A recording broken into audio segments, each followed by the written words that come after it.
Seja bem-vindo ao Seminário de Teologia e Vida Cristã Palavra da Vida. Você está em mais um curso de teologia cuja proposta é fazer alargar o seu conhecimento na área teológica, um curso descomplicado, contextualizado, provocativo, reflexivo e que faça sentido para a nossa vida cotidiana, porque entendemos que não só a construção conceitual da teologia, respeitando as correntes da teologia construída nesses quase 2000 anos, mas isso só não é suficiente. Nós pretendemos que a partir do entendimento bíblico, dos conceitos esclarecidos, nós possamos reproduzir isso em uma espiritualidade no nosso cotidiano. Na aula passada, no finalzinho da aula passada, eu acabei não concluindo algum ponto.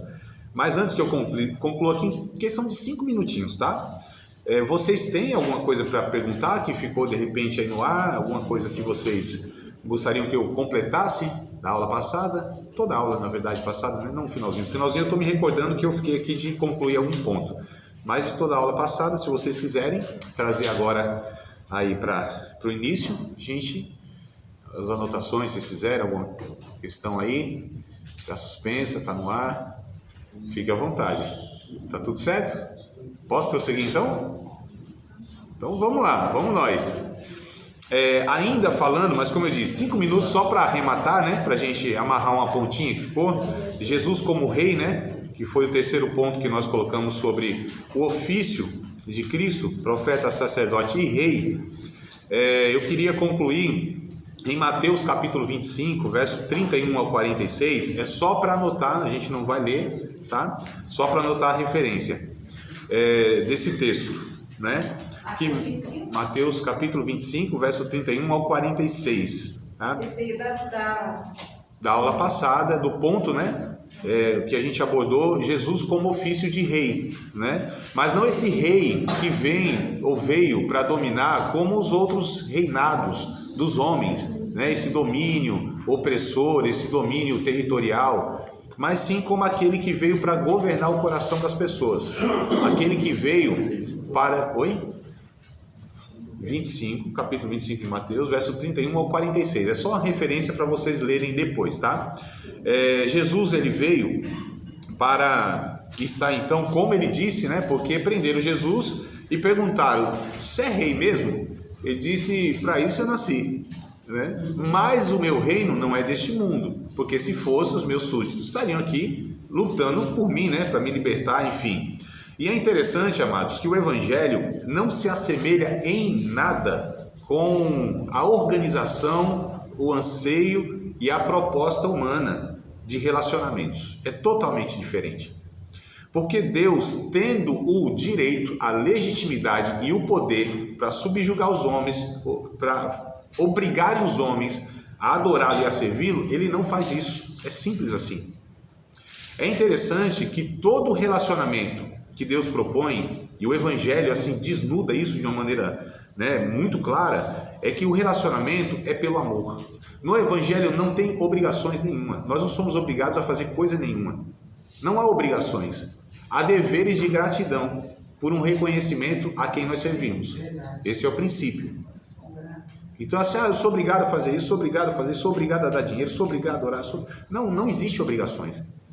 O Antigo Testamento havia um parâmetro diferente, que era a lei era imposta, não é? Só que Deus estava tratando ainda com meninos, estava ainda preparando o coração e a mente da humanidade para de fato estarem recebendo a revelação perfeita que é o Evangelho em Cristo Jesus, né?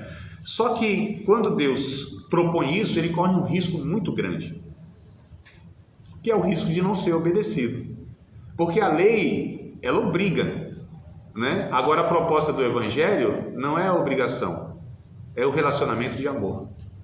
Quando Deus cria o ser humano e aí ele faz pessoas com capacidade de decisão, não deu certo, não foi? O homem decidiu não amar e aí se rebelou contra Deus. Mas por que Deus então não deu a possibilidade do homem não escolher? Era simples assim. Só que Deus decidiu ter relacionamento ou criar criaturas que tivessem a opção de não amar. Porque para amar tem que ter a opção de não amar. Senão, não tem como. Se eu não tenho a opção de não amar, como que eu vou amar? Não tem como. É interessante uma ilustração que diz o seguinte, uma ilustração de um rei, um príncipe, melhor dizendo, né, no seu reinado, e ele saiu, tirou as roupas reais. Alguém perguntou? Diga. Aí entra a questão do livre-arbítrio, né? Do amar. O livre-arbítrio, ele é um pouco um pouco complexo, né? Porque alguns dizem assim, a gente não tem livre-arbítrio absoluto. Alguns até entendem livre agência ou liberdade espiritual. A gente vai tratar isso em uma matéria mais específica quando a gente falar sobre soteriologia. Mas assim, nós temos a liberdade de escolha, só que eu não tenho uma liberdade absoluta. Por quê? A liberdade absoluta teria que ser a capacidade total de decidir. E, por exemplo, o ser humano, ele não tem a capacidade de decidir por si mesmo servir a Deus. Ele é escravo do pecado. Ele é servo, né, no caso. Do pecado. Ou é servo de Deus. Nós não somos autônomos na vida, na existência. A gente não se banca. Ou é o pecado que nos domina, ou é Deus que nos governa. Então, assim, se a gente for falar de livre-arbítrio, será que de fato, como alguns pensam, é possível? Mas a gente vai depois trazer isso aí à discussão, né? Enfim, mas aí voltando no ponto, esse príncipe, ele se despe das suas roupas reais e vai passear lá no seu reino, né? Nas suas terras. Vê uma moça lá, uma camponesa, e aí volta para o palácio e diz para o pai dele, para o rei, eu quero casar com a fulana de tal, das terras tal, tal. Aí vai lá, manda buscar a menina vem, eles casam, aquela coisa toda. A família, imagina, vamos entrar para a família real, deu a menina assim, muito bom gosto, né? Casou aquela coisa toda, passou um tempo no palácio, a princesa cabisbaixa lá sentada, e aí o príncipe pergunta assim, o que está acontecendo, minha princesa? Por que está tão triste desse jeito? Eu não sou um bom esposo para você? Te dou até metade do meu reino? Por que está triste dessa forma? Aí ela disse assim, eu não te amo. Mas por que não me ama? Não casaste comigo? Ela falou assim, mas eu não tive opção, eu fui dada, fui obrigada. Aí ele pergunta assim, mas o que eu faço para te amar? Ou melhor, para você me amar, para ter o seu amor? Ela disse, me deixa embora. Mas se você for embora, eu corro risco de você não voltar. Isso é verdade, mas se eu voltar vai ser por amor. É o que Deus fez com a gente. Ele propôs para nós relacionamento de amor. E quem ama corre risco. E só pode haver amor na liberdade. Onde é o Espírito do Senhor, aí é a liberdade. Então, tendo a liberdade de não amar, eu sou livre. Mas quando eu decido amar, é por uma decisão de fato verdadeira. E não por interesses, por obrigações. Por que eu sirvo a Deus? Tenho medo do inferno, né? Por que eu não peco? Eu tenho medo da mão de Deus pesar ou das consequências. Olha as motivações totalmente equivocadas. Eu vou fazer perguntas de retórica, não precisa responder, não é para vocês responderem não, só para pensar. Se Deus hoje falasse para mim, André, todas as tuas orações, não vou respondê-las, nenhuma delas. Senhor, então vou deixar de orar. Se o Senhor já está me falando que não vai responder nenhuma. Aí pergunta-se, André, por que você serve a Deus? Eu tenho medo do inferno. Por que você não peca? Por conta das consequências. Percebam as motivações totalmente erradas. Por que eu oro a Deus? Porque Deus pode me responder? Pode me tirar do sufoco? Pode me abençoar em situações? Não. Qual é o motivo principal da oração? Isso deveria bastar. Porque eu tenho um relacionamento com Deus. Ponto final. É isso. Simples, né? Por que eu por que eu sirvo a Deus? Porque Ele se revelou a mim, e esse ser tão extraordinário, não tem como não servi-lo. Ele é digno de adoração, de louvor. É esse rei. E o rei, via de regra, o rei, né, adequadamente, ele governa porque ele é respeitado, ele é estimado, ele é admirado, ele é querido, ele é amado. E tem um ponto ainda, por que eu não peco? Porque eu tenho medo das consequências? Isso é uma mera inteligência. Agora eu não peco porque eu não quero ofender a Deus. Ofende o meu pai, o pecado. Então a gente precisa entender essa dinâmica do relacionamento do Evangelho, amados. Não pode ser um relacionamento de interesse. Não pode ser um relacionamento onde eu não faço porque senão. Não faço porque senão. O temor a Deus, as pessoas absorveram como ter medo de Deus, e não como um respeito de reverência a Deus, quem Ele de fato é, que merece todo o respeito, adoração e tudo mais. Então o reino de Deus, e Jesus como rei, Ele não conquista as pessoas porque Ele é abençoador, porque Ele é salvador, e sim porque Ele é aquele que se ofereceu na cruz, por amor de todos nós. Alguém disse, aliás, Paulo disse que alguém poderia amar o seu amigo, mas Deus prova o seu amor para conosco, que ainda sendo nós inimigos, Romanos capítulo 5, né? Ele mesmo assim se ofereceu por nós. Diga, amado. Então, eu acredito também, pastor, o senhor falou uma palavra muito séria, muito certeira aí, que fala de relacionamento.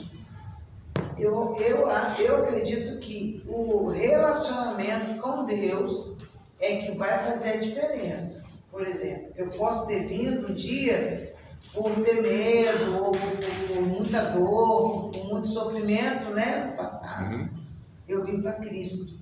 Só que daí, quando a gente começa a criar um relacionamento, as coisas vão mudando. Eu acredito assim. Eu acho que é o amadurecimento, né? A gente tem uma fala que é assim, ou vem pelo amor ou vem pela dor, né? Isso é.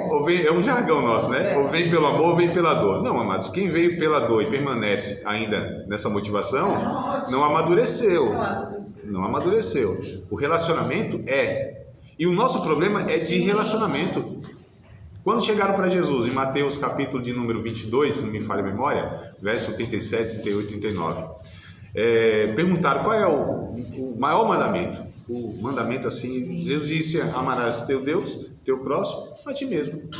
Desses 2 mandamentos, e o segundo se desdobra em 2, né? Que é amar a Deus, o teu próximo como a ti mesmo. Então, na verdade, são 2 mandamentos, e o segundo se desdobra em 2. Depende de toda a lei e os profetas.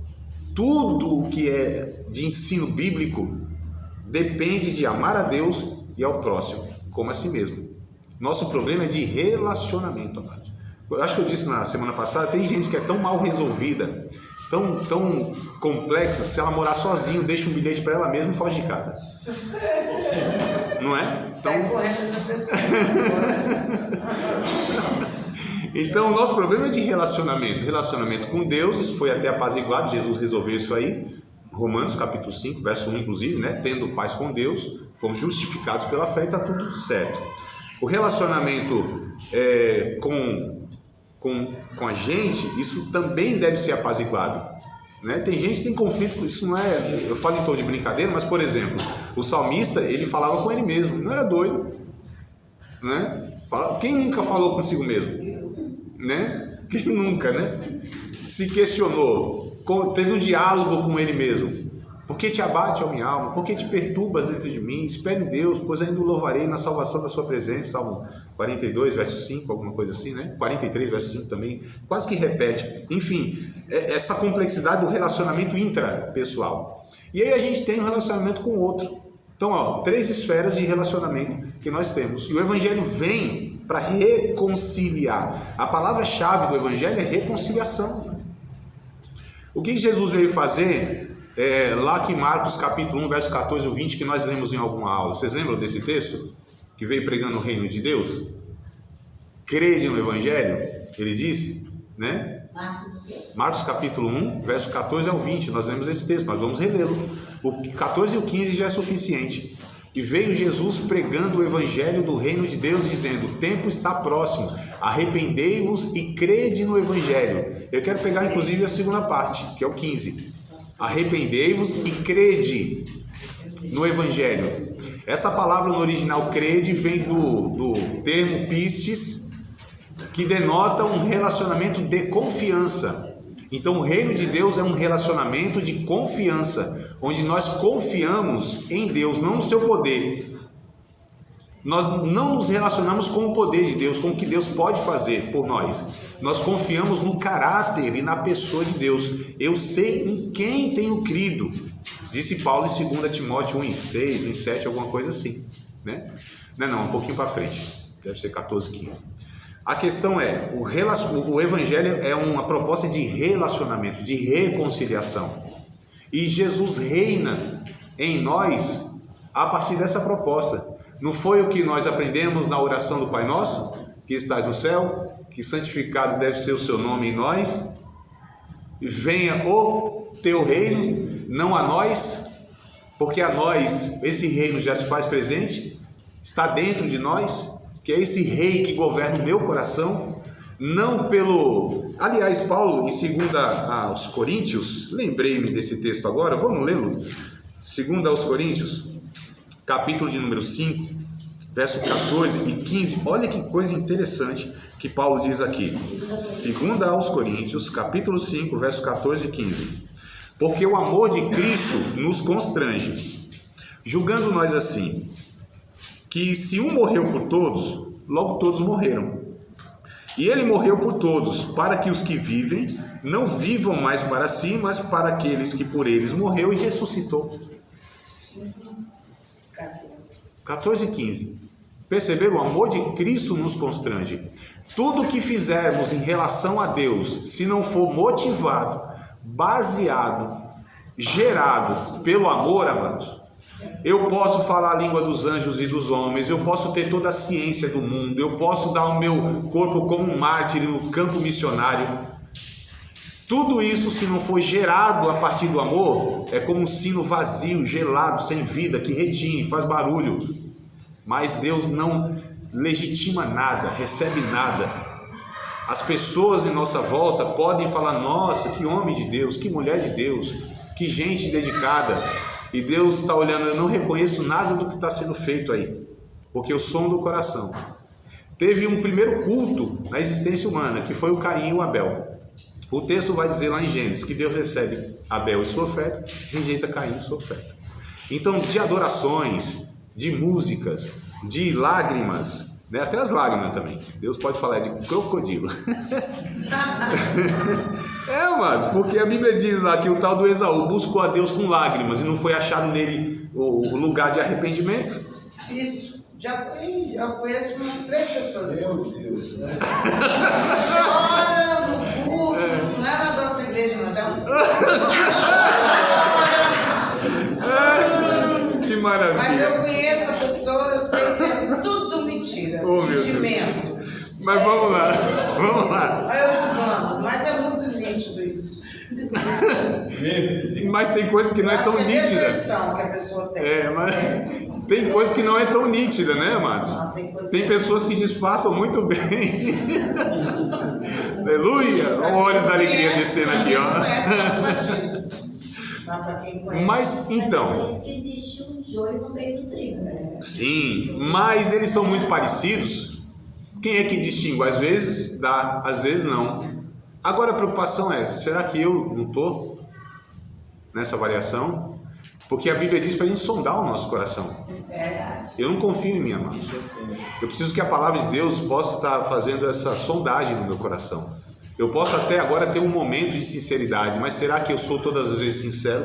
Todas as vezes que busco a Deus é de fato com a motivação correta? Posso fazer uma coisa correta sem a motivação correta. Então a gente precisa sempre estar avaliando nesse sentido, porque assim, Deus não se ilude com a gente. Deus, ele não respeita a aparência do homem, vê o coração. Lembra da história do Samuel lá, Davi, aquela coisa toda, os caras bonitão, guerreiro, e o profeta, o homem de Deus, discernimento, sensibilidade, maturidade, isso é esse. Vou derramar óleo sobre a cabeça, isso não é não. Então vocês aí, ó, não têm a condição de discernir o coração. Nós não temos condição, amados. Porque muitas vezes as pessoas fazem e a gente julga o quê? A ação. É o que nós conseguimos. Male é a ação. E quando isso é explícito. Mas a gente fala: nossa, ó, né? Aí Deus disse: não, eu não me engano. Eu não me engano com joelhos dobrados, eu não me engano com lágrimas, não me engano com mãozinha levantada, mãozinha tremendo. Não me engano com isso aí. O barulho que vocês fazem, para mim, é um estrondo no ouvido. Deus está falando com o seu povo.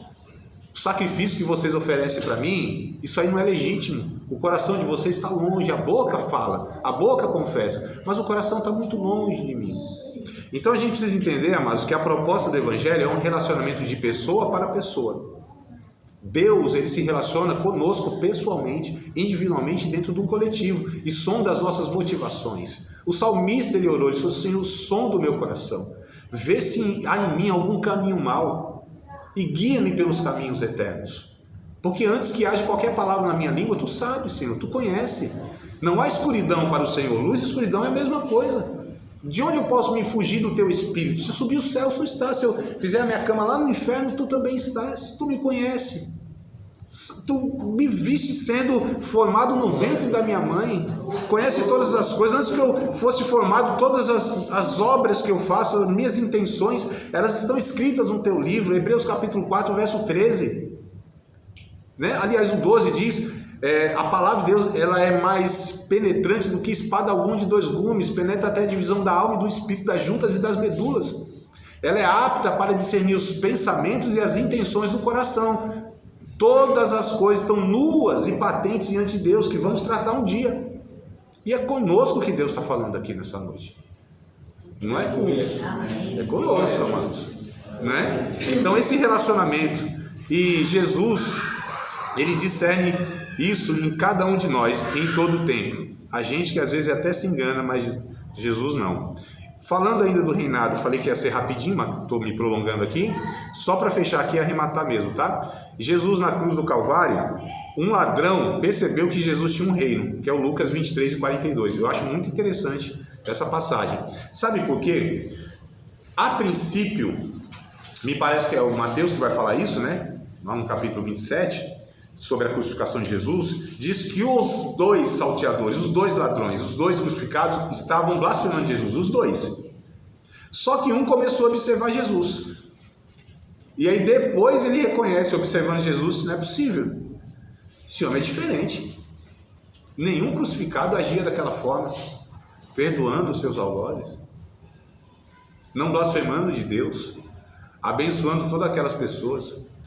Se preocupando, olha só, na cruz do Calvário Jesus se preocupou com a mãe e com o discípulo, foi abençoando todo mundo.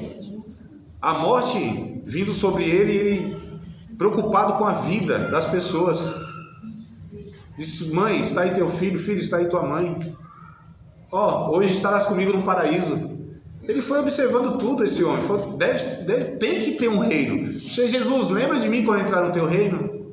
Olha que coisa interessante.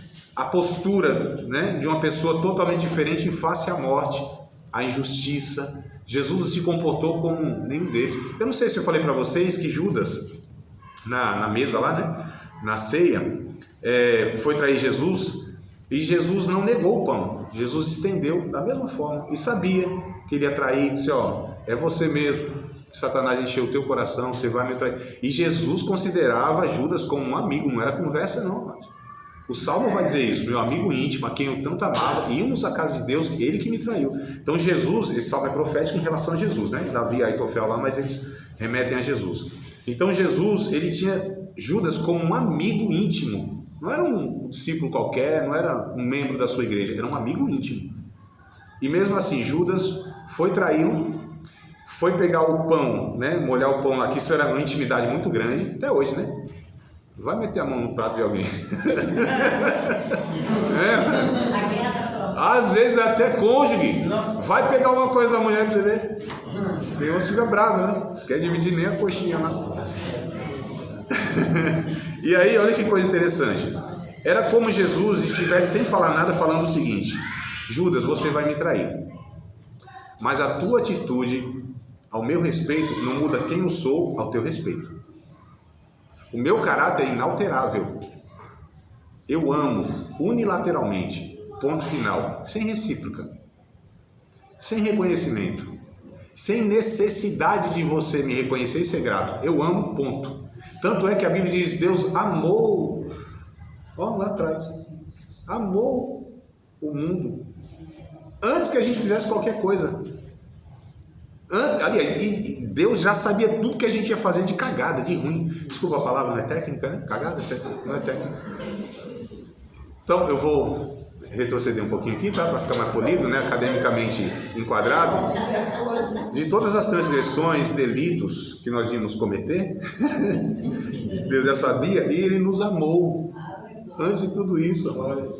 Então isso aqui é o reinado de Cristo. É um reinado de relacionamento pautado no amor, baseado, motivado no amor e unilateral, que é dele.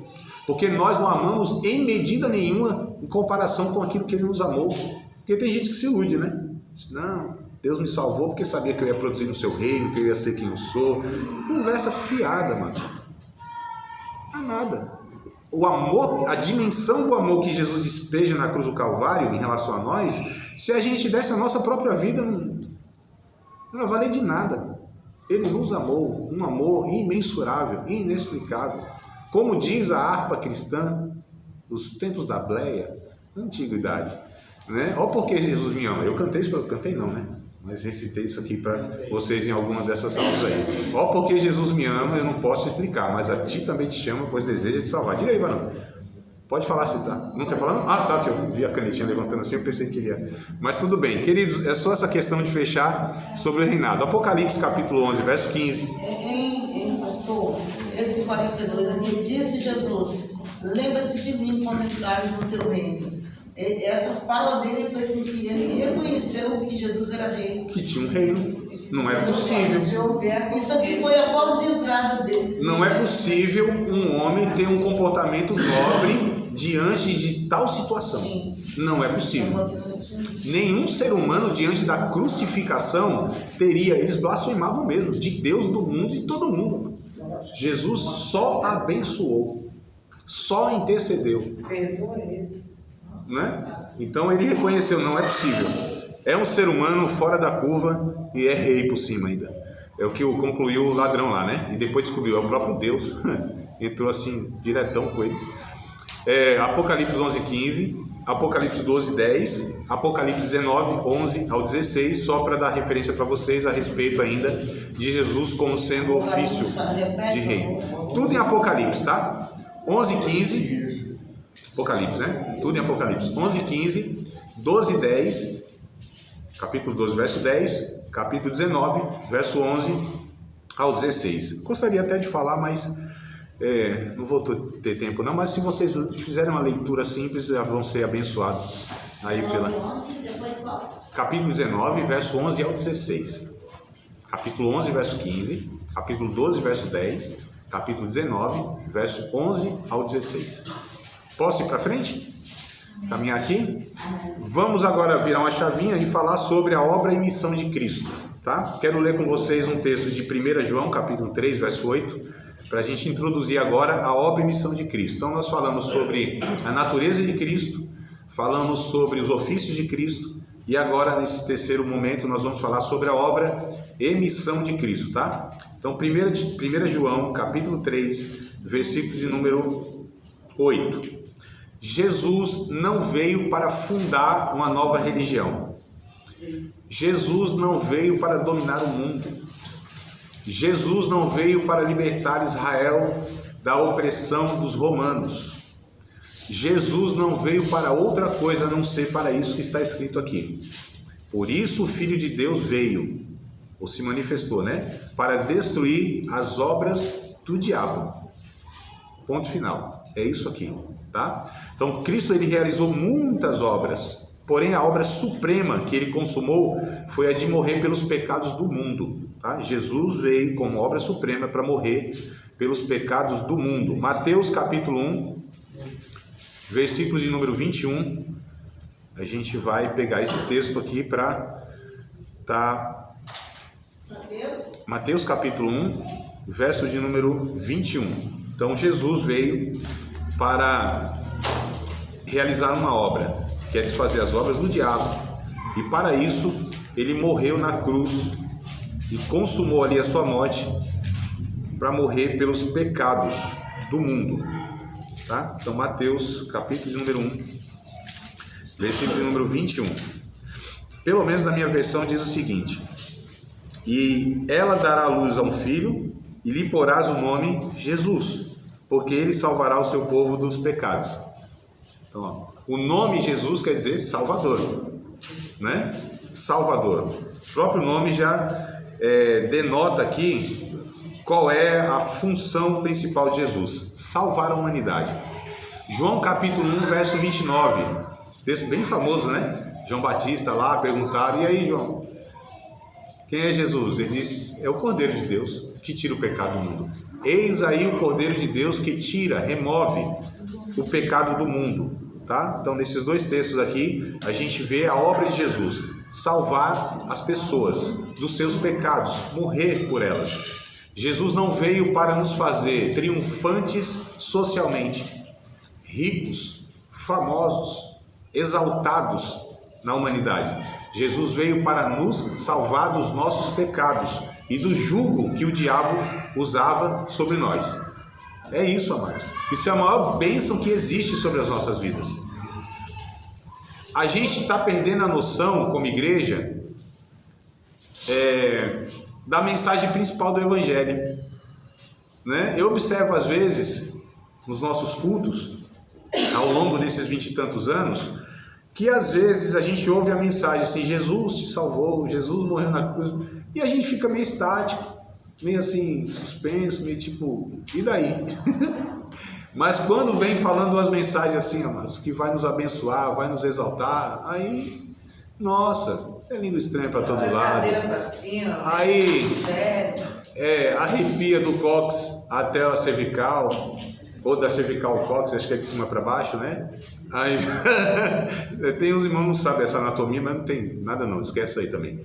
Então assim, amados, a gente perdeu o motivo de nós nos alegrarmos. Capítulo 10 de Lucas, capítulo 10, eu vou pescar o verso 20, mas o contexto é o seguinte, Jesus manda os seus discípulos de 2 em 2 nas cidades, e eles vão lá, expulsa demônio, e cura enfermo, é aquela bagaceira só no inferno, e eles voltam alegres demais. Jesus, não é que o negócio funciona? Não é que os demônios se sujeitaram mesmo? Não é que os enfermos foram curados? Aí Jesus viu o perigo deles depositarem a alegria da vida deles por essas coisas. Olha só, amados. Aí Jesus disse, mas vocês não devem se alegrar porque os demônios se sujeitam, porque vocês curam as pessoas. Alegrai-vos antes pelo fato do vosso nome está escrito no livro da vida. Olha, amados, é isso. Porque se esse motivo não for suficiente para nos fazer alegres, nada mais do que Deus fizer por nós e através de nós será suficiente para nos fazer felizes. E sim, só será ações imediatas para nos dar adrenalina de felicidade espiritual. Que a gente se alegra mesmo, né? O negócio deu certo, ganhei fulano para Jesus, ali o grupo evoluiu, ensinei, deu certo o negócio, expulsei demônio, curou, que coisa boa, a gente se alegra, não está errado em si essas alegrias, mas isso não deve ser o que me motiva a servir a Deus, amados. Porque se essas coisas não acontecerem, a gente se frustra, acha que Deus não está com a gente, que a gente deve estar em algum pecado aí. Não é? A gente não vai avaliando nossa vida por essas questões. Isso é como uma droga. Por favor, me entenda a colocação. Porque o que é a droga? Ela te dá um êxtase, você vai num pico, depois numa depressão enorme. E é muito rápido isso. Isso aqui chama-se abstinência. E as pessoas ficam abstinência, sempre precisando de mais. E a dose é maior. É por isso que morre de overdose. Por isso, sempre maior. Né? E por isso que a droga vicia, porque ela te leva no pico e você quer viver nesse pico, mas a vida não é esse pico. A vida, inclusive, é de altos e baixos, é a realidade da vida. Agora, independente se eu estou no pico aqui ou se eu estou no poço, a minha vida é em Cristo, amado. Sou salvo, ponto final. E aí? E se sou salvo? Aliás, e eu sendo salvo, as outras coisas podem vir a reboque, como plus. Né? Um bônus de Deus, louvado seja Deus, que coisa boa, mas elas não vão ser determinantes para me fazer uma pessoa feliz. É por isso que um discípulo de Cristo que entende essa dinâmica, ele é feliz mesmo estando em dificuldades, mesmo em meio em tristeza, ele é feliz, porque não é um estado, ele não está triste ou feliz, ele é feliz. Mesmo no estado de tristeza, Paulo diz, regozijai-vos sempre no Senhor, outra vez vos digo, regozijai-vos, que é Filipenses 4:4. Só que Paulo escreveu isso, sabe que condição? Na minha terra diz pisa. Quem sabe o que é pisa aqui? Uma pisa. Então, já tomou pisa, muita pisa, né? Já tomou muita pisa, então não tem como esquecer o que é pisa. Tomou uma peia. Peia, quem sabe o que é peia? Né? Surra. apanhou demais. Isso, cintada, chinelada, o que tinha na mão, panela, tudo era, né, espiritual, voava, vinha do além. Então assim, amados, Paulo tinha apanhado demais, estava preso. É a carta da prisão, Filipenses, uma das cartas da prisão que ele escreve em Filipenses. Sabe qual é o tema da carta? Alegrai-vos. Como que um homem, em circunstâncias tão adversas, pode falar de alegria? Mas ele dá ali a chave do negócio. Alegrai-vos. Aliás, ele não diz alegrai-vos, né? É regozijai-vos. O termo é esse, né? Regozijai-vos. Que é muito mais do que uma alegria. O gozo é uma coisa, e o gozo é bom, hein? O regozo, aí é um gozo sobre o gozo. Ixi, então, minha Nossa Senhora dos Evangélicos. É uma coisa fantástica. É uma alegria que não acaba. Regozijai-vos. É uma alegria sobre alegria. Só que ele diz, regozijai-vos sempre no Senhor. A fonte não são as circunstâncias externas ou internas. É em Jesus. Adoro. É em Deus. Olha só, amados. Então a gente precisa entender que Jesus veio não para nos dar essas benesses temporais, embora isso pode acontecer, mas não deve ser determinante para a bênção de Deus ser reconhecida na nossa vida. Não são essas coisas exteriores que a gente pauta e que a gente julga a gente e os outros. Os judeus tinham isso na cabeça, porque Jesus disse assim, ó, difícil aí o rico entrar no céu, hein? Difícil, Senhor. Então, quem é que vai se salvar? Por que eles responderam isso? Porque na cabeça do judeu, qual era a bênção? A evidência da bênção na vida de uma pessoa? A prosperidade financeira. Só que prosperidade, biblicamente falando, não é aquilo que a gente entende como prosperidade, que é acúmulo de bens, que a gente chama de riqueza. Então, riqueza é acúmulo de bens. Prosperidade, que é a raiz da palavra shalom, que a gente traduz por paz, mas é muito mais do que paz. E paz também não é ausência de guerra, como diz o dicionário de língua portuguesa. Então, a gente vai perdendo, né, a essência dos termos da revelação bíblica. O shalom é, na verdade, êxito em todas as áreas da vida. E êxito não é o triunfalismo positivo sobre as coisas. É mesmo em aparentes derrotas, eu não sou vencido. E não ser vencido, amados, é perseverar em Cristo, manter o caráter, ainda que nos prejuízos temporais. Que é o que o Paulo disse, eu reputei tudo isso aqui como perda para ganhar Cristo. E considero tudo isso aqui como esterco. Para não falar outra palavra, porque hoje eu acho que eu já esgotei minhas palavras aqui descolocadas, né? Eu ia falar, mas esterco, vamos ficar no esterco. Considero tudo como esterco, para que eu possa ganhar Cristo. E Paulo tinha, humanamente, coisas valorosas. Poliglota, respeitado na cidade e no mundo. O cara era um dos maiores eruditos da geração dele, não só de Israel, não, é do mundo. Paulo tinha essa envergadura, mano. Isso estuda a vida de Paulo, uma pessoa assim, um trânsito em todo o império, no mundo todo, respeitado. Religiosamente, ele falou, eu excedia em zelo mais do que todos da minha geração. Pedigree religioso tinha, filho de fariseu, da tribo de Benjamim, circuncidado no 8º dia. Religiosamente, era um cara, intelectualmente, ele também não deixava a desejar. A influência dele, impressionante. Ele disse, eu reputei tudo isso aqui por perda, esterco. Cristo é o que me vale. Então a gente percebe, amados, que Jesus veio para desfazer as obras do diabo e nos fazer salvos. Então assim, nós somos salvos.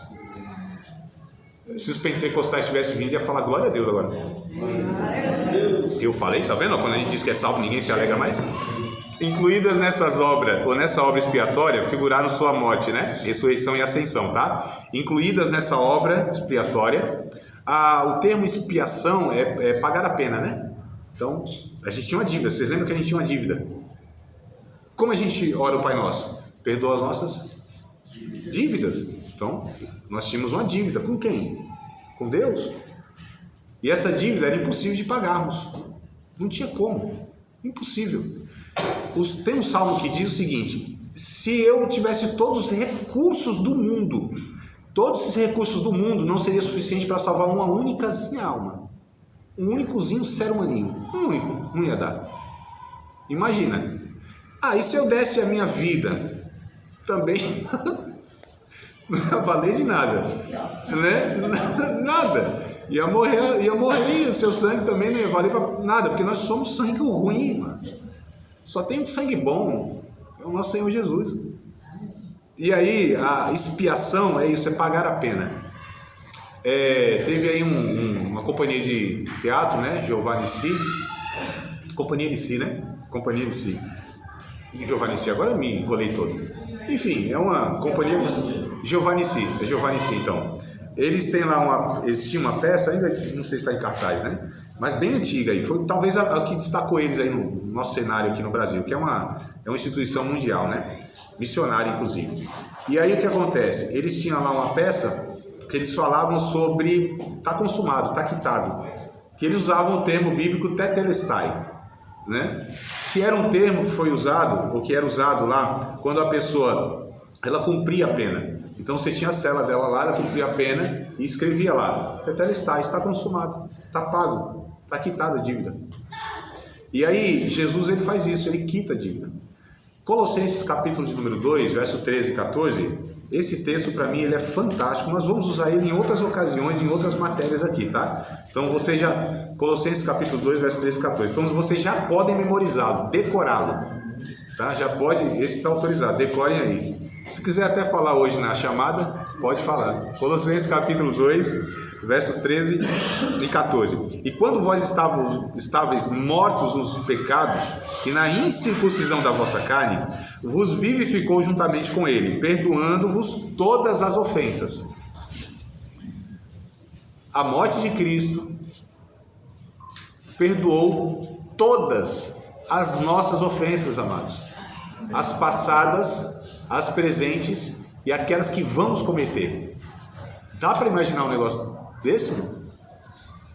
O sangue de Jesus já nos perdoou de todos os pecados passados, presentes e futuros. Nós já fomos perdoados.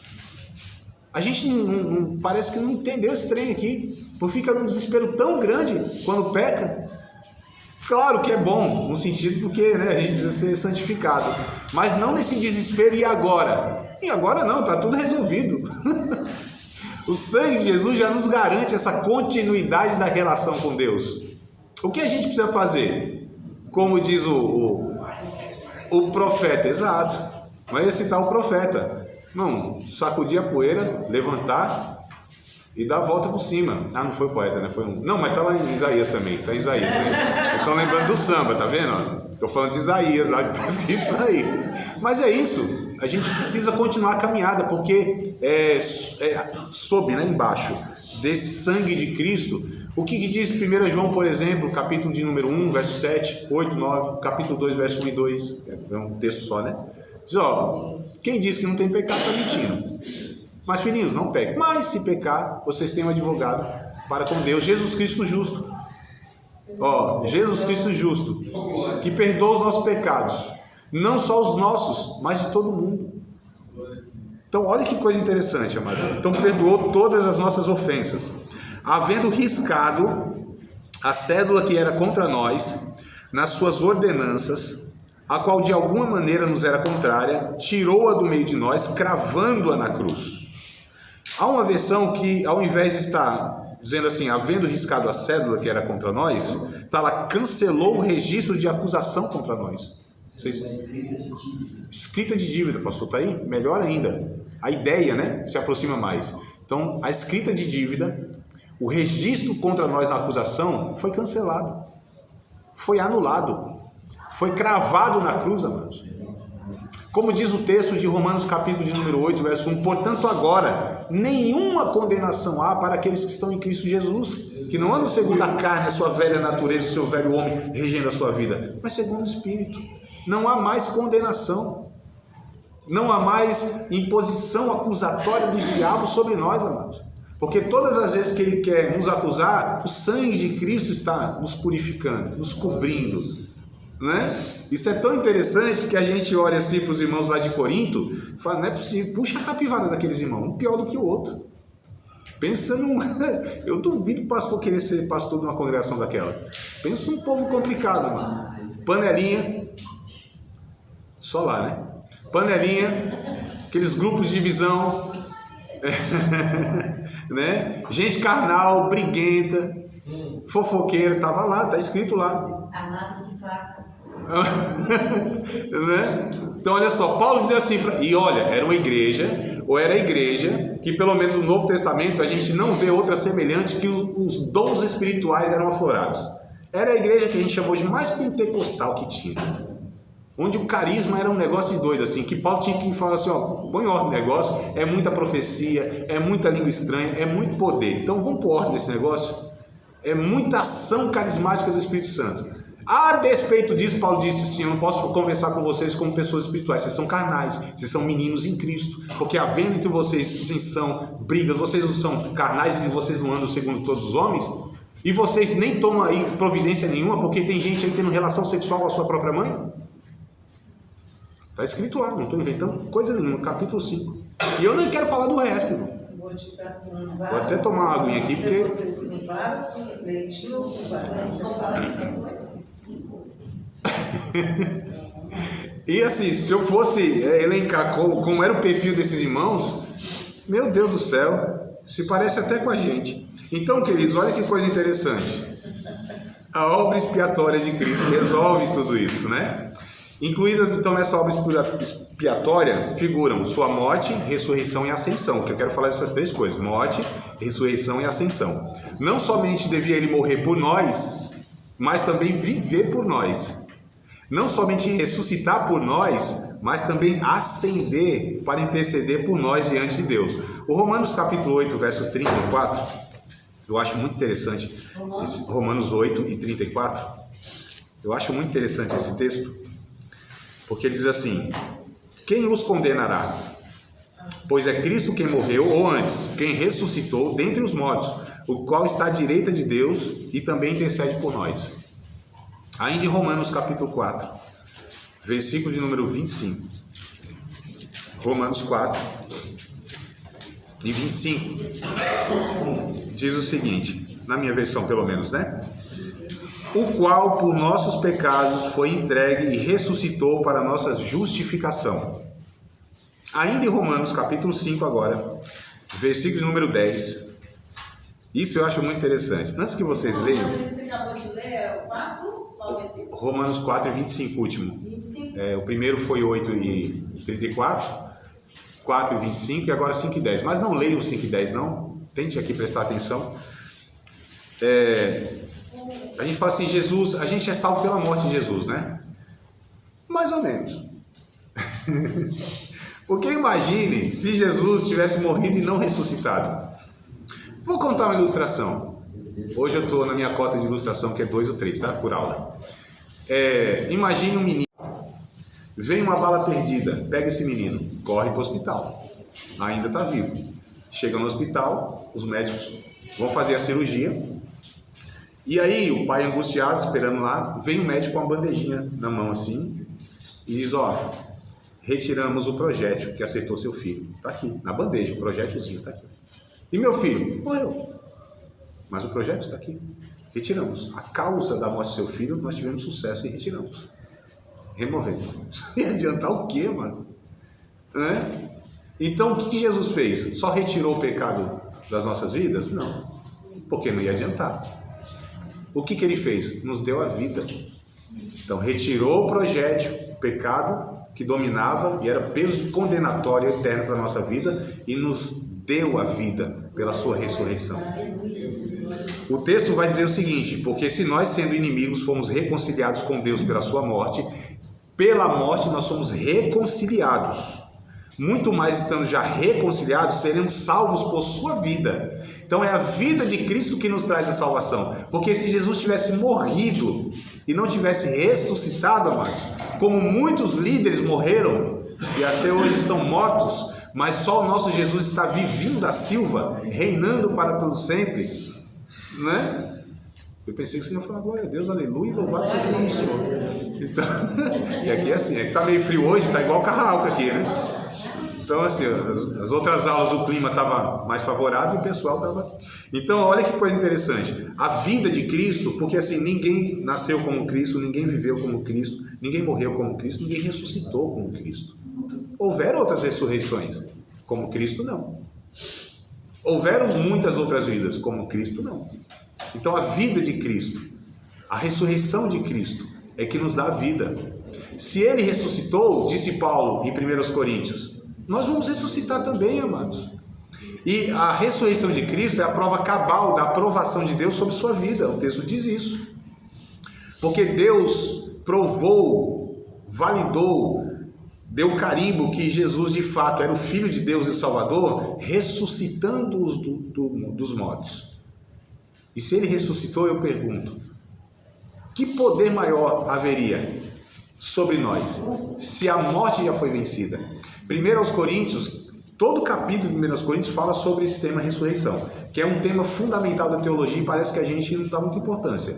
Tá? Mas no capítulo de número 15, versos 51 e 58, Paulo disse assim: eis que vos digo um mistério, nem todos dormiremos. Dormir aqui é morrer, né? Nem todos dormiremos, mas todos seremos transformados. Momento, um abrir e fechar de olho, ante a última trombeta, porque a trombeta vai soar. E isso que é mortal vai se revestir de imortalidade. E isso que é corruptível vai se revestir de incorruptibilidade. E quando isso que é mortal se revestir de imortalidade, e quando isso que é corruptível se revestir de incorruptibilidade, então cumpre-se a palavra que está escrita: tragada foi a morte na vitória. Onde está o inferno, a tua vitória? Onde está, ó inferno, teu aguilhão? Porque a força do pecado é a lei, mas graças a Deus que nos dá a vitória por nosso Senhor e Salvador Jesus Cristo. Portanto, meus amados irmãos, sede firmes e constantes, sempre abundantes na obra do Senhor, porque a vossa obra tem uma recompensa, porque o nosso Jesus ressuscitou, amados. Aleluia. Então vamos falar sobre a morte, a ressurreição e a ascensão de Cristo, tá? Essa dinâmica aí, para a gente entender a importância de tudo isso, né? Morte de Cristo, morte de Cristo. Vocês podem escrever assim, ó, vicária,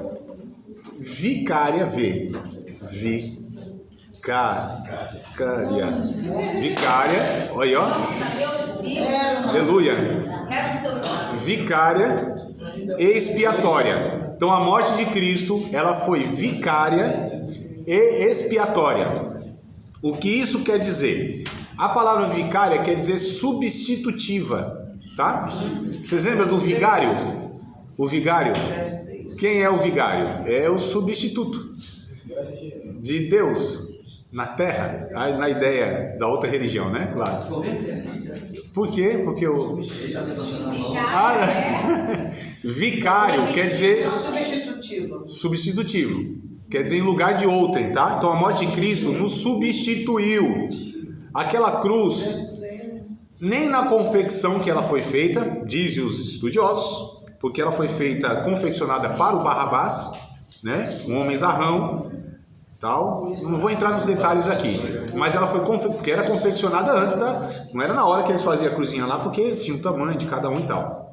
Mas era para o Barrabás, né? Que era um homem grandão, segundo aí os estudiosos. Então eles faziam o furo, inclusive, na transversal lá na madeira, na medida do camarada, né? Então, a gente fazia uma pequenininha, o cara passa assim, e o contrário também. Então faziam antes. Quando Jesus era menor na estatura mesmo, menor que Barrabás, então pregaram um lado, e quando foram pregar o outro lado, não chegava no buraco lá, né? O que eles faziam? Amarrava a cordinha e puxava para dar uma esticada aqui, e o Salmo vai dizer isso, né? Todos os ossos do meu corpo se conjuntaram. Tá? Então, a cruz não era para Jesus, era para Barrabás. A sepultura não era de Jesus e nem para Jesus, era do cidadão lá, que eu esqueci o nome do José de Arimateia, né? José de Arimateia, era para ele. Até um rapaz um dia querendo assim fazer um desdém, né? Se Jesus era pobre, que não tinha nem dinheiro para comprar uma sepultura, o outro lá que teve que doar, o outro falou: rapaz, desse ser bobo, Jesus vai comprar uma sepultura para ficar 3 noites nela? Tem sentido isso, né? Tem sentido mesmo. Então a sepultura não era para Cristo, tá? E nem a questão da cruz. Então Jesus nos substitui ali. Expiatória, porque nós já falamos, ele pagou a pena, a dívida que era sobre nós, recaiu sobre Jesus, tá bom? A importância e o significado da morte de Cristo é o que a gente vai falar agora. A importância e significado. Então já sabemos que a morte de Cristo, ela é substitutiva e ela quitou todos os nossos pecados, pagou todas as nossas dívidas, nos purificou de todos os pecados em Cristo Jesus, tá? A importância então da morte de Cristo. O evento mais importante, a doutrina central do Novo Testamento, resume-se nas seguintes palavras: Cristo morreu. que é o evento, né? Por nossos pecados. Isso é a doutrina. Então, isso aqui é a frase mais importante e resume todo o Novo Testamento. Cristo morreu por nossos pecados. 1 aos Coríntios, capítulo 15, verso 3. Vamos ler o texto lá? 1 aos Coríntios, capítulo de número 15, verso 3. Só um detalhe, amados. Não sei nem se eu já falei isso para vocês, mas a gente não fala 1 Coríntios. É 1 aos Coríntios. Hã? É isso aí. Exato. Antigo Testamento, não fale 1 Samuel, 1 Crônicas, 1 Reis, porque é livro. 1 Samuel, 1 Crônicas, 1 Reis. Vai ficar muito facinho, ó. Antigo Testamento, sempre primeiro, né? Gênero masculino. Novo Testamento, sempre primeira. 1 Pedro, 1 João, né? 1 Timóteo. Então, aqui fica bem facinho, né? Antigo Testamento, primeiro e segundo, né? Novo Testamento, primeira, segunda, terceira. Então vamos lá. Capítulo 15 de 1 aos Coríntios, capítulo 15, verso 3. Porque primeiramente vos entreguei o que também recebi, que Cristo morreu por nossos pecados, segundo as Escrituras. Então, olha só, o Antigo Testamento, todas as Escrituras sagradas, toda a Escritura sagrada, Antigo Testamento, falava que Jesus ia morrer. Então, não foi um evento assim, sem programação, não foi uma coisa aleatória. Já estava no plano de Deus, eternamente, a Trindade já tinha resolvido que Jesus ia morrer pelos pecados, ia substituir o ser humano. Nós lemos isso em algumas aulas passadas. Vocês lembram do texto, não? Que Jesus morreu antes da fundação do mundo? Eu não li com vocês, não? Não? Então me perdoe, porque às vezes eu penso que foi em outro lugar, então. Então, 1 Pedro, capítulo de número 1. 1 Pedro, capítulo de número 1. Nossa, eu pensei que tinha falado com vocês aqui. 1 Pedro, capítulo 1, versos 18, 19 e 20. Sabendo que não foi, né? Com coisas corruptíveis, que fomos comprados da nossa vã maneira de viver, que por tradição recebemos dos nossos pais, com prata, com ouro, com nada disso, mas com o sangue de Cristo, como de um cordeiro imaculado e incontaminado, né? Esse sangue que foi oferecido antes da fundação do mundo, o verso 20 vai dizer. Então eu recitei o 18, o 19 e o 20. Ó, nós fomos comprados pelo sangue de Cristo e esse sangue foi oferecido antes da fundação do mundo, tá? 1 Pedro 1,20 especificamente diz isso. Então, eu disse na primeira aula, há 3 ou quase 4 semanas atrás, também é demais, né? Pedir para vocês lembrar de tudo, né? Nem eu lembrava, estou lembrando agora. Que antes que Jesus, eu falei, né? Olha só como vai voltar. Ela lá guarda as pregações todas quintas, graças a Deus. Mas a memória está lá, o que não falha, isso é importante, essas anotações. Amados, não dá para lembrar tudo mesmo, não. Nem eu lembro que dou aula, imagino vocês que estão ouvindo, né? Então, anotem, a importância de anotar é muito grande. Então, antes que Deus dissesse haja luz, criando o mundo, ele disse haja cruz, na eternidade. Isso já estava resolvido. É por isso que Deus, mesmo após o pecado ter entrado no mundo, ele pôde continuar se relacionando com os pecadores, porque havia, então, já na ótica de Deus, isso sido resolvido, tá? Ainda Apocalipse vai falar também sobre essa questão, que Jesus foi oferecido antes da fundação do mundo, né? A verdade aqui de Apocalipse, ele fala desde a fundação do mundo. Eu acho interessante o capítulo de número 13, né? Versículo de número 8. Aqui fala desde a fundação do mundo e Pedro fala antes da fundação do mundo. Falando, mas isso não está desencontrado? 13 e 8. Apocalipse, capítulo 13, verso 8. Mas não está desencontrado? Não fala antes e não fala desde a fundação do mundo? É porque antes da fundação do mundo, de fato, a Trindade já tinha resolvido isso. Mas quando o mundo é criado, o homem peca, a gente vê nas figuras Jesus, né, figuradamente, representativamente, sendo oferecido ali através de muitos símbolos. Por exemplo, o próprio homem, quando peca, vai diante de Deus com uma folhinha de figueira para cobrir os Países Baixos. Vocês sabem da história, né? E aí Deus disse, não, isso não é possível. Porque aquilo, de alguma maneira, né, prefigurava o homem tentando se apresentar diante de Deus com seus recursos. Deus disse, não. O que Deus fez? Matou um animal, o texto não está explícito isso, mas pegou uma pele de um animal, porque deve ter matado, né? Matou o animal porque isso prefigura o sacrifício. Ó, um animal morrendo em lugar. Quem era para morrer? Era o homem. E a gente vê isso em toda a lei mosaica. Sempre um animal substituindo. De quem era a culpa? Da bichinha lá da ovelha? Claro que não. O Levítico, principalmente os 7 primeiros capítulos do Levítico, vai falar sobre vários sacrifícios que eram oferecidos, né? Apresentados lá. Mas logo no capítulo 1, mostra lá como era feito. O animalzinho era trazido pelo pecador, e aí o sacerdote, ele era o mediador, fazia com que a pessoa colocasse a mão sobre a cabeça do animal. Ele geralmente era baixinho, então ele se abaixava, se curvava, né? Aqui já vê uma espécie de necessidade de humilhação, naquele sentido do pecador. Ele tinha que colocar a mão sobre a cabeça do animal, e o sacerdote degolava o animal, e ele não poderia tirar a mão aqui, ó, porque ele sentia, o pecador, que o seu pecado gerou a morte. O sangue caía naquela terra e com certeza subia aquele cheiro de morte de sangue. Então tudo ali, de uma forma pedagógica, estava mostrando para o homem, ó, que seu pecado causa morte, e se eu matar você não dá nem tempo de salvar, então eu preciso te preservar e figuradamente colocar alguém aqui substituindo você. A Bíblia diz que os sacrifícios do Antigo Testamento nunca tiraram pecados. De uma forma paliativa, cobria momentaneamente para que Deus continuasse resgatando essa pessoa, né? Mas aquilo apontava para Cristo. Todos os sacrifícios apontavam para Cristo. Quem vai falar isso é Hebreus. Todo o livro de Hebreus trabalha nessa dinâmica, né, da tipologia, Cristo como sendo representado pelos animais, pelos objetos, pelas figuras sacerdotais, enfim, toda aquela questão lá. Então aqui é uma substituição que existe, tá bom? Vamos lá. Só, aqui. Sim. Mas Deus manda matar o animal? Se Deus mandava matar o animal? Na lei mosaica tinha todas essas regras, sim. Todas as regras que uma pessoa, o animal tinha que morrer, a forma que tinha que ser, quem deveria fazer aquilo. Então você tinha vários parâmetros, tudo detalhado, porque de alguma maneira aquilo era pedagógico. Aquilo não resolvia caso de ninguém, mas Deus estava trabalhando justamente ensinando esse povo, e era por meio dessas figuras. Hoje nós não precisamos mais nada disso. Nós não precisamos de nenhuma figura, de nenhum rito, de nenhum ritual. Nós temos tudo cumprido em Cristo. Né? Até mesmo aquela passagem quando ele fala com Moisés, para Moisés dizer ao povo trazer uma oferta, né? A construção do templo.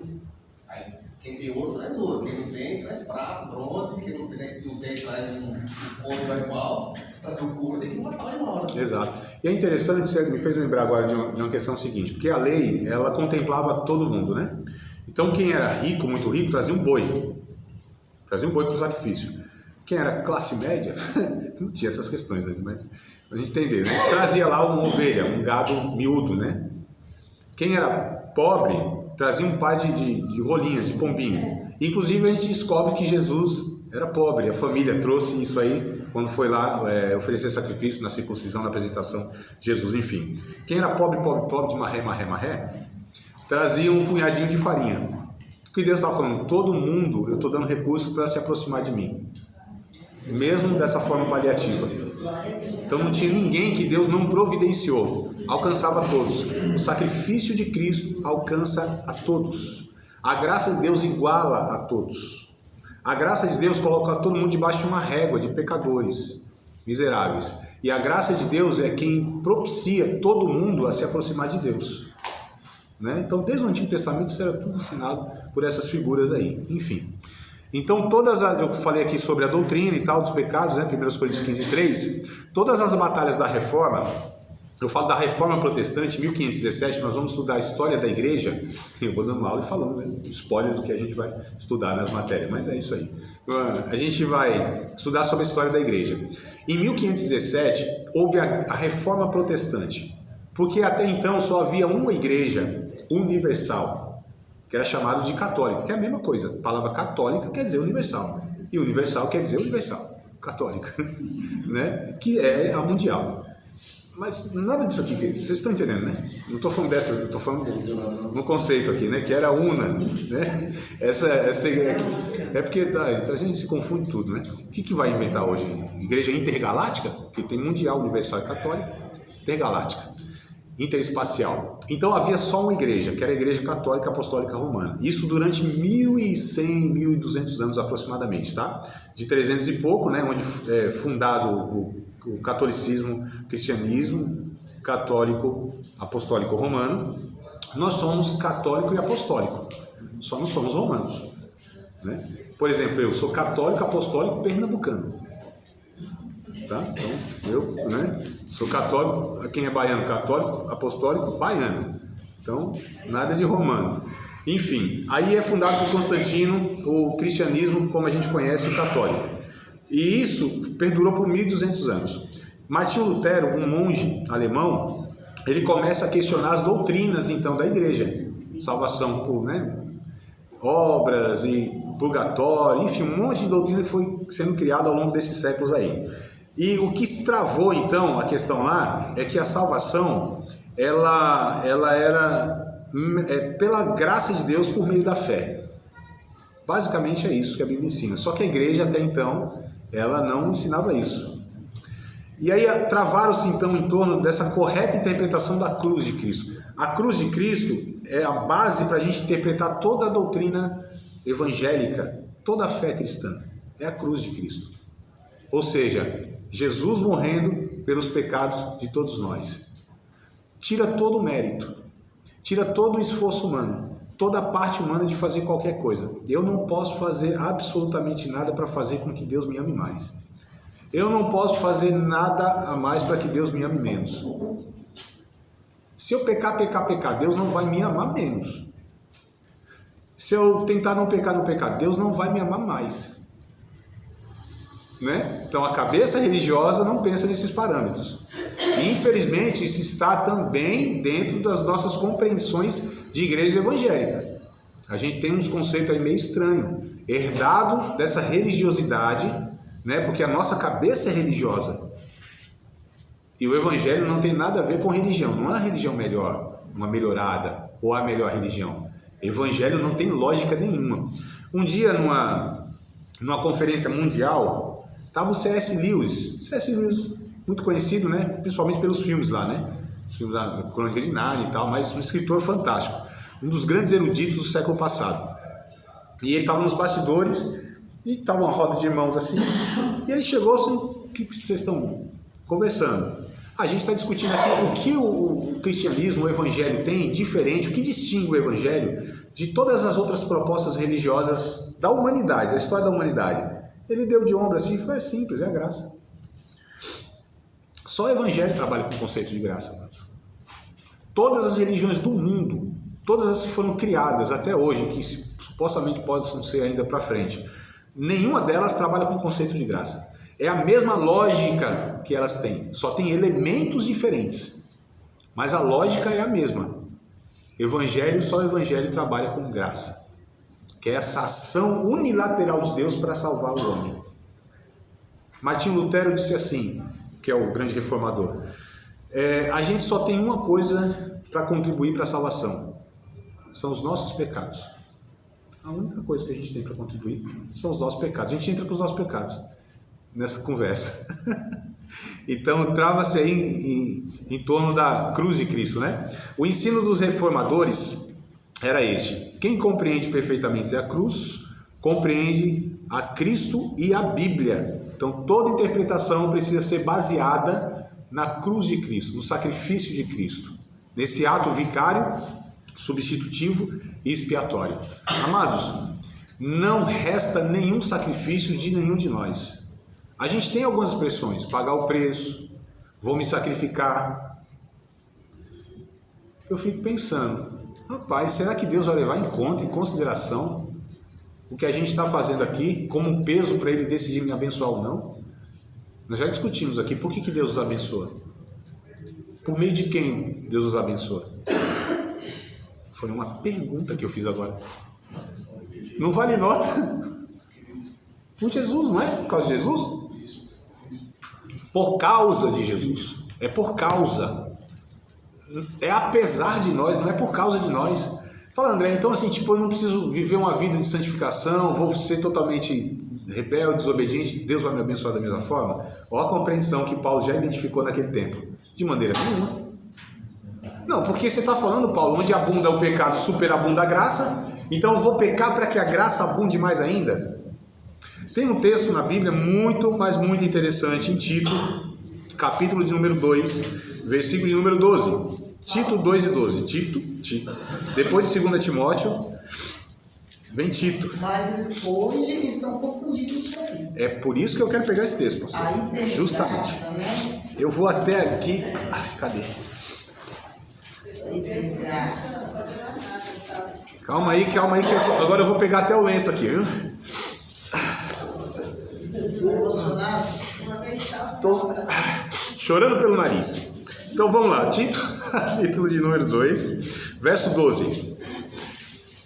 Ele está falando a respeito, eu vou ler do 11 para ficar mais compreensível, tá? Então Tito, capítulo 2, verso 11 e 12. Porque a graça de Deus se há manifestado, trazendo salvação a todos os homens. Então, a manifestação da graça de Deus é que traz salvação a todos os homens. A graça, isso não está escrito a graça aqui, mas a gente aprendeu na língua portuguesa, que é o sujeito oculto, não é? Lembra, Vanão? Quinta série? Isso, né? Isso. Ensinando-nos. Quem está ensinando-nos? A graça. Ensinando-nos que, renunciando à impiedade e às concupiscências, ou seja, os desejos ilícitos, mundanos, vivamos nesse presente século sóbria, justa e piamente. A graça nos ensina a estar renunciando todo tipo de pecado. Então a graça de Deus não é uma licenciosidade para viver de qualquer maneira. Porque quem usa a graça para fazer aquilo que ofende a Deus é uma desgraça na sua vida. Ah, se Deus vai me perdoar e se Ele já me perdoou em Cristo, então eu vou pecar aqui. Não foi ainda introduzido nele a natureza pungente do Espírito Santo que nos conduz a uma vida santa. Porque o Espírito é santo e a função dele é aplicar a obra de Cristo na nossa vida, nos santificando. Então, essa ideia de que, se Deus vai me perdoar, então posso pecar aqui, é porque ainda não está preenchido o seu coração, na sua mente, não está saturado a sua alma da presença, da natureza desse Cristo que morreu por nós. Não nos constrange, ou melhor, não constrange essa pessoa o amor de Cristo, meu Deus do céu. Então percebam que isso é mais uma evidência de que possivelmente essa pessoa não teve uma experiência de salvação, possivelmente, eu não estou julgando nada nem ninguém, que eu não tenho condição de fazer isso. Mas se uma pessoa ela tem esse pensamento, esse conceito, ou foi muito mal instruída, ou então talvez não tenha essa experiência viva e real, porque não é possível, amados.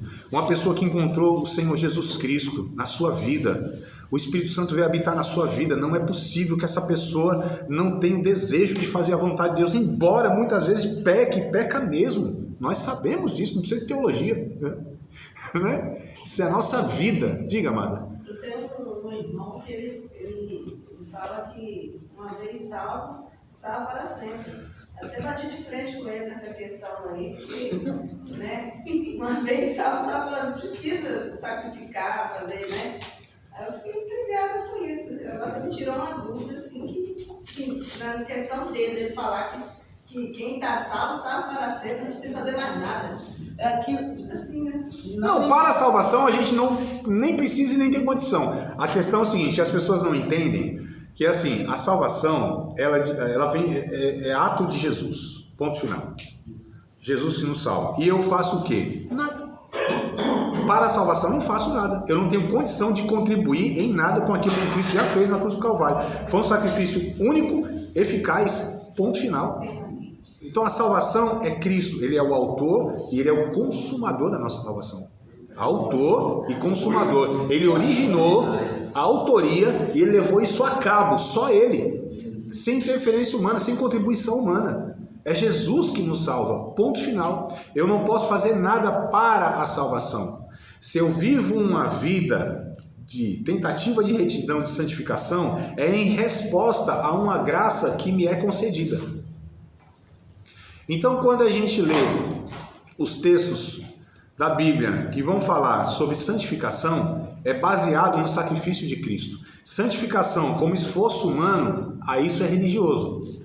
Santificação como uma resposta à graça de Deus que me dá recurso para me santificar, aí é outra história, que é o Evangelho. Então eu não faço para ser, faço porque sou. O texto de Efésios capítulo 2, verso 8, 9 e 10 vai dizer o seguinte. Pela graça, Ó, Efésios capítulo 8, verso 9 e 10. É a fé, não é, amados? Somos salvos pela... Não. Pela graça. Mas que foi o que induzia aí? Tá. Lá na NVI fala que a graça ela nos ensina a renunciar à impiedade e às paixões mundanas. Isso, em Tito 2 e 2, né? Exato. É na tradução da NVI. A graça faz isso. É a graça de De Deus. maneira sensata, justa e piedosa. Isso. Olha só. Sois salvos pela graça. Efésios capítulo 2, verso 8, 9 e 10. Sois salvos pela graça por meio da fé. A fé é o veículo da graça. Sois salvos pela graça por meio da fé. Isso não vem de vós. É dom, presente de Deus. Não vem das obras para que ninguém se glorie. Né? Agora, olha que coisa interessante. Não vem das obras para que ninguém se glorie. Mas Deus criou as boas obras para que nós andássemos nelas.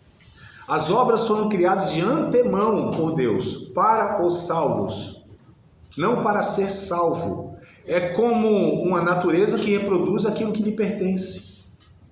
O fruto que a Bíblia fala, os frutos que a gente pode fazer, derivam de uma natureza. Quando a gente pega João capítulo de número 15, naquela metáfora que Jesus diz que é a videira verdadeira e nós somos os ramos, todo ramo que dá fruto limpa e todo aquele que não limpa joga no fogo, aquela coisa toda. Então o que é o fruto? Não são realizações para a salvação ou para a bênção, hein? Para conseguir bênção. Não. O que é o fruto? É o resultado de estarmos ligados na videira ou na natureza. Jesus disse, em mim vocês não podem fazer nada, não. Não é que não pode fazer de não poder. Caridade, coisa... Não é esse sentido. Vocês não têm condição de realizar coisa nenhuma sem o meu sacrifício, sem a minha natureza, que Deus legitima, Deus reconhece. Não tem nada. Então, o que é o fruto? É a produção e o resultado da natureza. Uma goiabeira, por mais esforçada que ela seja, por mais dedicada, honesta e sincera que ela seja, ela nunca vai conseguir reproduzir uma laranja. Nunca. Não tem possibilidade. Por quê? Porque ela só pode produzir aquilo que pertence à sua natureza, uma goiaba. E tem mais uma coisa. Eu nunca vi, passando pela rua, uma goiabeira se esforçando para dar goiaba. Tipo assim, os galinhos assim, ó, tremendo.